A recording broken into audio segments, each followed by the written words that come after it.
What's it going to look like when Georgia has a top 10 scoring offense? We might find out this fall. Dean Legge from Dawgs making you a smarter Georgia fan. Keep in mind that the changes Kirby Smart made this fall, or rolling into this fall, with hiring Todd Monken, was one of the most important things that he could have done for his program. And let me explain to you why. In the last decade, there's been over 1,200 college football offenses, okay? Each team, each season. And in that time, the 2 times that Todd Monken was the offensive coordinator at a school, his team finished number 6 overall and number 16. Then he became a head coach at Southern Miss, a school that could not score at all and was in the bottom 13 in terms of scoring, and created them 2 years later into the number 13 overall scoring offense. I want to put this into a little bit of perspective as we talk today. In the last decade, Georgia has had one top 10 offense. That was in 2014. Mike Bobo, the offensive coordinator, and Hudson Mason was the quarterback. The bulk of that time, Georgia has been anywhere, in that 10-year frame. From number 8 was the best, and 102nd was the worst. Kirby's first full season as the head coach at Georgia. But the bulk of the time was spent between really the 30s and the 50s, with the outliers being in 2015 when Brian Schottenheimer was the offensive coordinator and Georgia finished with the 85th best offense in the country.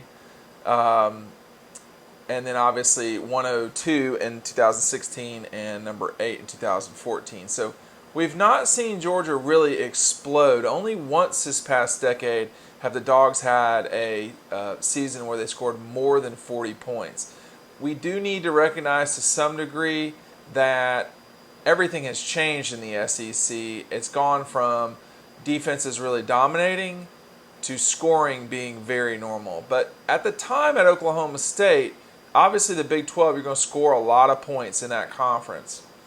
But for Todd Monken and company at Southern Miss, I mean, when you get that much higher in what you're doing, it shows you've really done a heck of a thing, okay?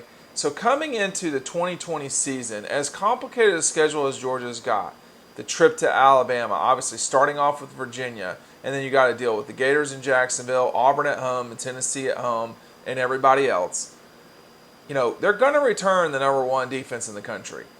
What's it going to be like if they're a top 20 team on offense? Because I'm just going to go through this right now and read you the years where they had top 20 offenses, okay, this past decade. 2012, number 18, won the SEC East. 2014, number 8 offense, basically came within a game of winning the SEC East. 2017, number 20, 35 points a game, played for the national championship. 2018, number 14, they were the SEC East champions and played in the Sugar Bowl, and then eventually lost played for the SEC championship and then lost in the Sugar Bowl to Texas. Those were what you would call relatively successful seasons when you compare them to 2010, 2015, 2016.